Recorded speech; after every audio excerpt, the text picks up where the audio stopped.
My name is Captain Daniel Mercer.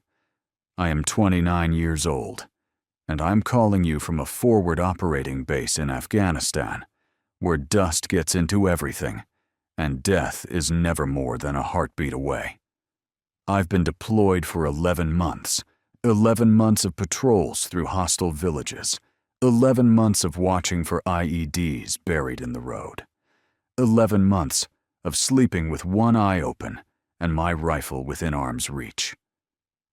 I've lost friends here, good men who won't be going home. I've carried their bodies to medevac helicopters and written letters to their families that no amount of training can prepare you for. But the worst attack I've ever faced didn't come from enemy forces. It came through a satellite phone call from my stepmother, Regina, back home in Montana.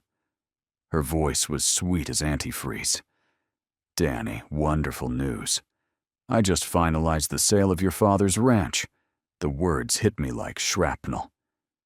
"Don't sound so surprised," she continued with a little laugh. "The money will pay off some bills and help your stepsister Megan with her new apartment in LA. It's what's best for the family." And honestly, that old place was just sitting there collecting dust. Just like your father's medals in that box in the attic. Nobody cares about those old things anymore. My blood turned to ice. 7,000 miles away, she thought I was powerless. A soldier stuck in a combat zone, too busy dodging bullets to protect his own inheritance. She had no idea that 3 years ago, my father and I had signed an ironclad trust with a military lawyer. Every document was in a vault. Every contingency was planned for. Every possible attack had been anticipated and defended against. She thought she was stealing from an absent soldier. She was about to learn she had walked into an ambush. If your family has ever treated your sacrifices like they meant nothing, drop a comment and tell me where you're watching from. Hit subscribe, because this is the story of how a soldier used battlefield tactics to win a war on the home front. The call ended, but Regina's voice hung in the air like poison gas. I didn't punch the wall. I didn't scream. The rage inside me was too massive for that. It compressed itself into something cold and dense, like a bullet waiting to be fired. I walked to the latrine, splashed freezing water on my face, looked at my reflection in the scratched metal mirror.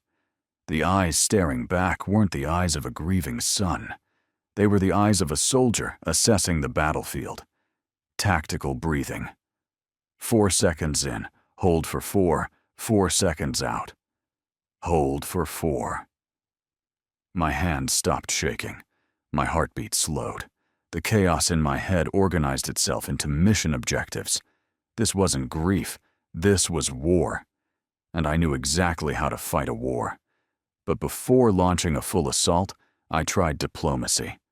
One last attempt to find an ally on the home front. I called my mother. She answered on the 3rd ring. Her voice was small, evasive. She already knew. "Mom," I said, keeping my voice level.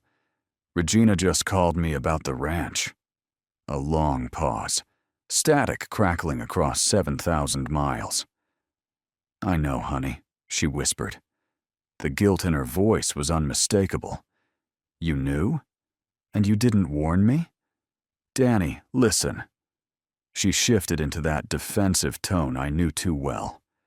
"Regina said it was the only way to handle the debts. Your father left things in a mess. She's just trying to help." Help? The word tasted like ash in my mouth. She's selling Dad's ranch, the place he built with his own hands, the place he left to me. My mother sighed. "Why do you always have to make everything so difficult? Can't you just think about the family for once, instead of being so stubborn?" There it was, the killing blow. Not from my stepmother, the obvious enemy. From my own mother, the one person who should have had my back. In her mind, I wasn't her son anymore. I was an obstacle. a problem to be managed, a resource to be spent. I hung up without saying goodbye. The hope I had carried, that fragile thing, died quietly in the Afghan dust. My mind escaped the heat and chaos of the base. It fled 7,000 miles to the cool pine forests of Montana. I saw the ranch. I could feel the rough-hewn logs of the cabin my father and I had rebuilt together the summer I turned 15. I could smell wood smoke and pine sap and the particular scent of mountain air after a thunderstorm. My father had bought that land when he came back from his second tour in Vietnam. 200 acres of wilderness at the foot of the Rockies. He said he needed a place where the silence could heal the wounds that no doctor could see. He built the original cabin with his own hands, log by log, nail by nail. When I was a boy, that ranch was my whole world. I learned to fish in the creek that ran through the property. I learned to track deer through the aspens. I learned to split wood and fix fences and read the weather by the clouds over the mountains.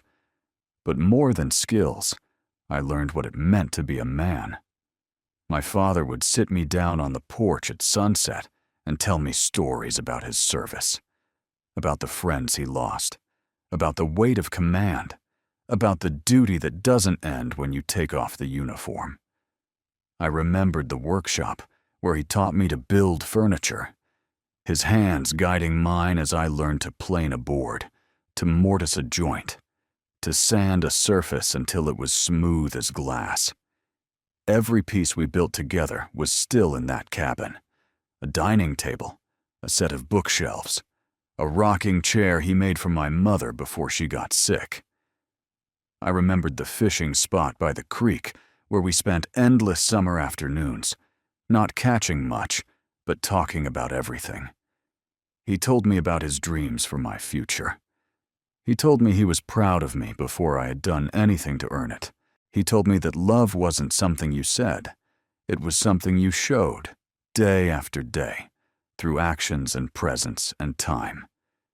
And I remembered the porch where he told me, the summer before he died, that the ranch would be mine someday, that it was my birthright and my responsibility, that I should protect it the way he had protected his men in combat.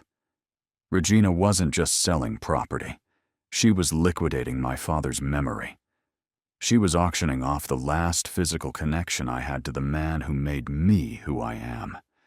She was turning the legacy of a hero, a man who gave everything for his country, into cash for her daughter's LA lifestyle. It was desecration. It was grave robbery. And I would burn the world down before I let it stand.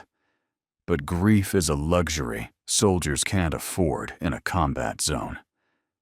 I packed my emotions into a box, locked it tight, and went to work. I opened my encrypted laptop and typed a message to my best friend, Jake Reiner, a real estate attorney in Billings. The subject line was simple. Urgent.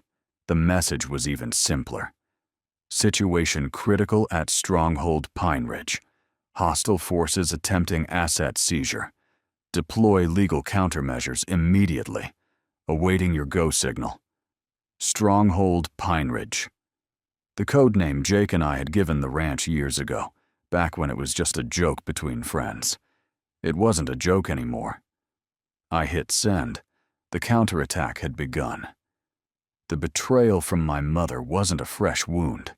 It was the reopening of an old scar, one I had carried since I was 18 years old, a scar that shaped everything I became.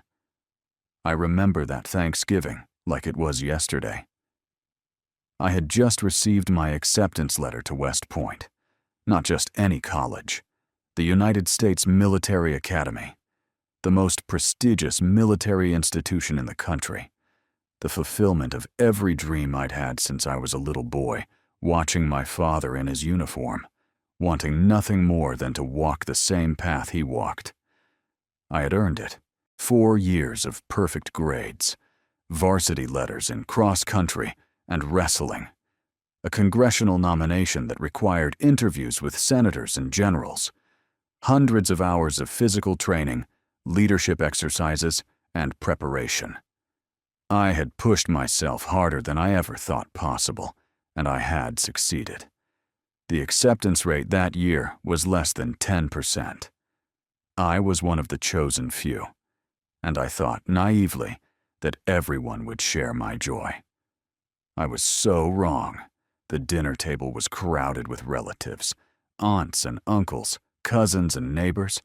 The house smelled of roast turkey and sage stuffing. Crystal glasses caught the candlelight. It was the perfect Norman Rockwell scene. I waited until the main course was served, until everyone had a full plate and a full glass. Then I stood up, my heart pounding with excitement, the letter clutched in my sweating hand.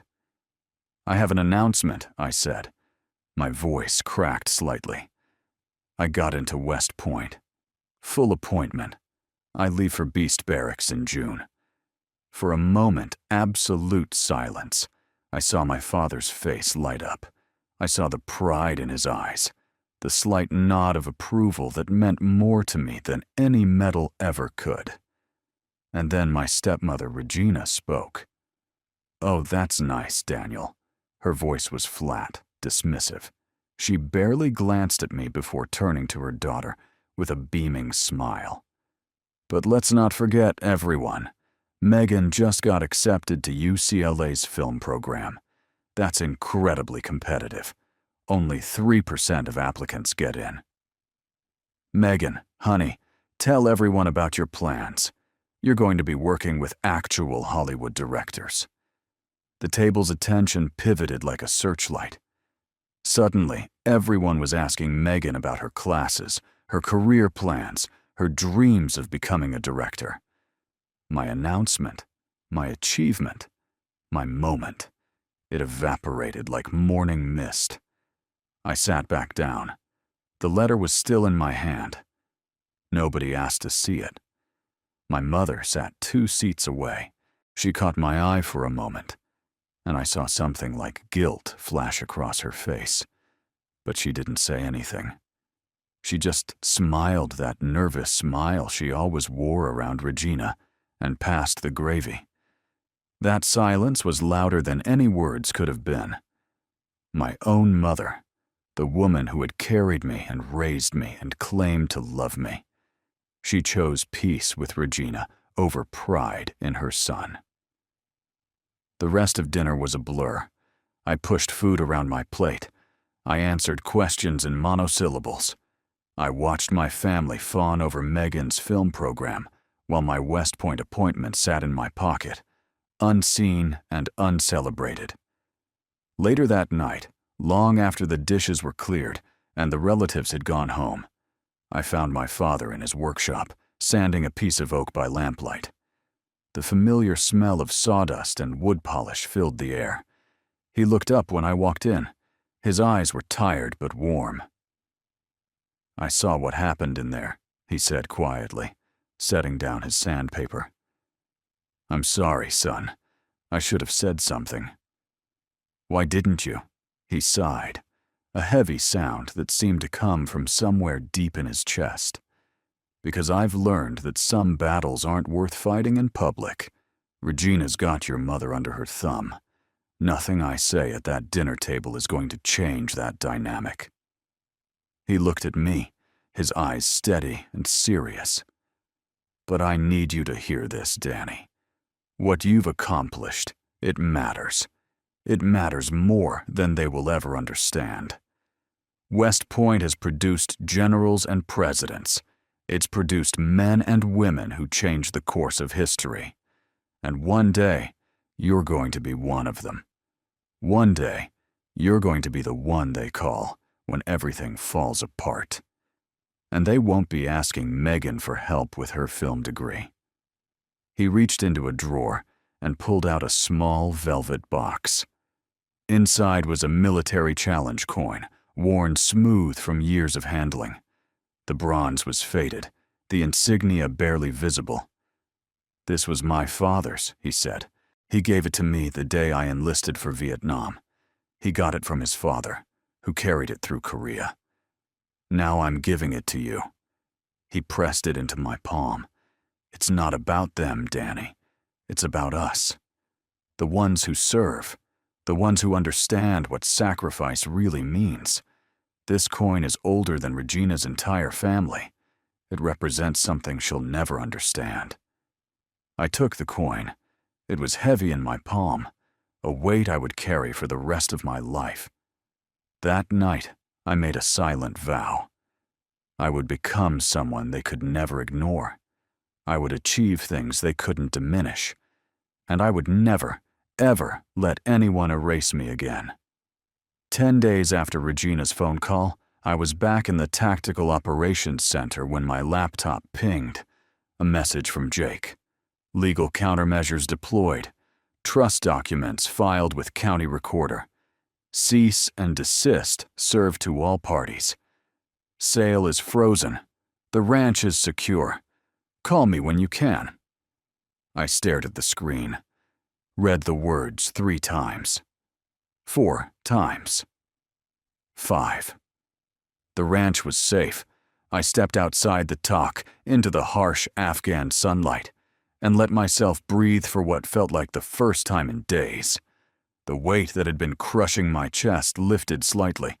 Not completely. There was still a war to fight, both here and at home. But the first battle had been won. Jake had moved fast. He'd pulled the trust documents my father and I had created from the secure vault where they'd been stored. He'd filed an emergency injunction with the county court. He'd served Regina with papers that made her fraudulent sale legally worthless. And he'd done it all in 10 days, while I was 7,000 miles away, unable to sign a single document in person. That's the power of preparation. That's why my father had insisted, 3 years earlier, that we create an airtight trust. I remember that conversation vividly. We were sitting on the porch of the ranch, watching the sun set over the mountains. He was already sick by then, though neither of us wanted to admit it. The cancer was spreading, and he knew his time was limited. "Your stepmother is a snake," he had said, his voice matter of fact. "I love your mother, but she's weak. When I'm gone, Regina is going to try to take everything. The ranch, the accounts, even the medals if she can find a way to sell them." I had tried to protest. Surely my mother wouldn't let that happen. Surely Regina wouldn't be so bold. He had just shaken his head. "I've seen it before, Danny. I've seen families torn apart by vultures the moment the patriarch dies.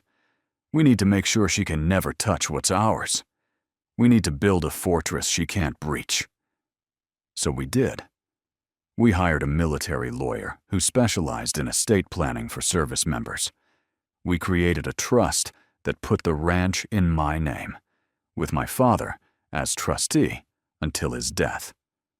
We included provisions that required my explicit, notarized consent for any sale or transfer. We anticipated every possible attack and built defenses against it. I thought he was being paranoid. Turns out he was being strategic. He was fighting a battle I didn't even know was coming. I called Jake that night, from a secure line in the communications tent. He walked me through everything. "She's in deep trouble," Jake said. "Regina forged your signature on the sale documents. She represented herself as the legal owner of the property, which is fraud. She accepted a deposit from a buyer under false pretenses, which is theft by deception. The county prosecutor is very interested." "What about my mother?" Jake paused. This was the part he didn't want to tell me. She signed as a witness on 2 of the documents. She attested that she personally witnessed you signing papers that you never signed. That makes her potentially an accessory to fraud. I closed my eyes. The betrayal was complete. My mother hadn't just failed to protect me. She had actively participated in stealing from me. "What do you want to do?" Jake asked. "I want the ranch protected." That's the priority. Everything else is secondary. As for Regina, let the legal system handle her. I'm not going to waste my energy on revenge. I learned a long time ago that the best revenge is living well. And your mom? I'll deal with that when I get home. Right now, I have a war to fight. 2 wars, actually. But only one of them involves people shooting at me. 3 months later, I stepped off a military transport at Malmstrom Air Force Base. Montana air filled my lungs for the first time in almost a year. Clean. Cold. Thin. The smell of pine and snow and home. I stood on the tarmac for a long moment, just breathing, letting the tension of deployment drain out of my shoulders, feeling the solid American ground beneath my boots. Jake was waiting for me in the terminal. He looked older than I remembered, more gray in his beard, more lines around his eyes. But his handshake was as strong as ever, and his smile was genuine. "Welcome home, soldier," he said. He handed me a thick manila folder as we walked to his truck. "It's done. All of it." I opened the folder in the passenger seat as we drove. Legal documents, property deeds, a letter from the county prosecutor's office confirming that charges had been filed against Regina, a copy of the voided sale agreement with fraud stamped across it in red letters. The sale was voided, Jake explained. The buyer got their deposit back. They weren't happy, but they understood they'd been deceived. Regina's facing 3 felony counts: forgery, fraud, and theft by deception. Her lawyer's trying to plea it down, but the prosecutor's not in a generous mood. And my mother? Jake's jaw tightened. She wasn't charged. The prosecutor decided she was more of a dupe than a conspirator. But she's been subpoenaed as a witness. She'll have to testify against Regina if it goes to trial. How's she handling that? Not well? Jake glanced at me. She's been calling my office every day, asking me to make it go away. I keep telling her I represent you, not her. I nodded. I didn't feel satisfaction. I didn't feel vindication. I just felt tired. Tired of the fighting. Tired of the betrayal. Tired of a family that had never felt like family. "Your father would be proud," Jake said quietly. "He built that trust because he knew this day would come. He protected you from beyond the grave." I know, my voice was rough. I just wish he was here to see it. The drive to the ranch took 2 hours, winding mountain roads that I knew by heart. Pine forests that hadn't changed in the year I'd been gone. Snow-capped peaks in the distance, catching the afternoon light. Every mile felt like coming home. Every familiar curve in the road was a welcome back. By the time we turned onto the dirt road that led to the ranch, I was gripping the door handle so tight, my knuckles were white. And then I saw it. The cabin, the workshop, the old barn. The porch where my father and I had spent so many evenings talking about life and duty, and what it meant to be a man. I just sat in the truck for a long time after Jake drove away, looking at it, remembering, grieving, in a way I hadn't allowed myself to grieve in the combat zone. My father had built this place. Log by log, nail by nail. He had poured his heart into these walls, his sweat into this soil, his dreams into these acres of wilderness. And now it was mine to protect. Regina's things were still inside. Decorative pillows that didn't belong. Scented candles that smelled like department stores instead of pine smoke. Fashion magazines stacked on the coffee table where my father's books on military history used to sit. The debris of an occupation. I spent the entire day clearing it out. Not in anger, in silence. I packed everything carefully, respectfully, into cardboard boxes. Her clothes, her decorations, her dishes that had replaced my mother's. I wrapped fragile items in newspaper. I labeled each box with a marker. I wasn't going to throw her things away. That would be petty. That would be letting anger control me. I was simply reclaiming what was mine, drawing a clear boundary, restoring order. I stored the boxes in the shed out back. She could pick them up whenever she wanted, or not. That was her choice. Then I went through every room, erasing the changes she had made. I pulled my father's books out of the garage where she had banished them and put them back on the shelves. I hung his medals on the wall where they belonged. I set his challenge coin on the mantel in a place of honor. By evening, the cabin looked like my father's house again, like our house, like home. The last thing I did was change the locks. A local locksmith came out just before sunset, a grizzled old man who had known my father for 20 years. He worked efficiently, replacing every lock on every door. "Heard about what happened," he said, as he handed me the new keys. "Your father was a good man. He didn't deserve a woman like that in his house." No, I agreed. He didn't. The keys were cold in my palm. Cold and solid and real. The weight of ownership. The weight of responsibility. The weight of a legacy protected. That night, I sat on the porch with a glass of my father's whiskey. The bottle had been hidden in his workshop, behind a false panel he'd shown me when I was 16. Regina had never found it. The stars were impossibly bright, the way they only get in the mountains, far from city lights. The Milky Way stretched across the sky like a river of light. The only sounds were the wind in the pines and the distant howl of a coyote. I pulled out his challenge coin and held it up to the moonlight. The bronze caught the starlight, ancient and worn and precious. "We did it, Dad," I said quietly. "The stronghold is secure." The wind whispered through the pines, and for a moment, just a moment, I could have sworn I heard him answer, "Well done, son. Well done." 6 months later, the ranch was alive again, truly alive, in a way it hadn't been since my father was well. I hosted a barbecue for the people who had become my real family. Not blood relatives. I had learned the hard way that blood doesn't guarantee loyalty. These were the people who had earned their place in my life through action and unwavering support. Jake was there with his wife and 2 kids.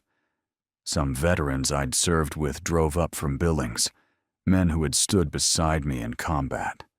A few neighbors who had known my father showed up with casseroles and stories about the old days. We ate and drank and laughed. We told stories about deployments, about close calls, about fallen friends.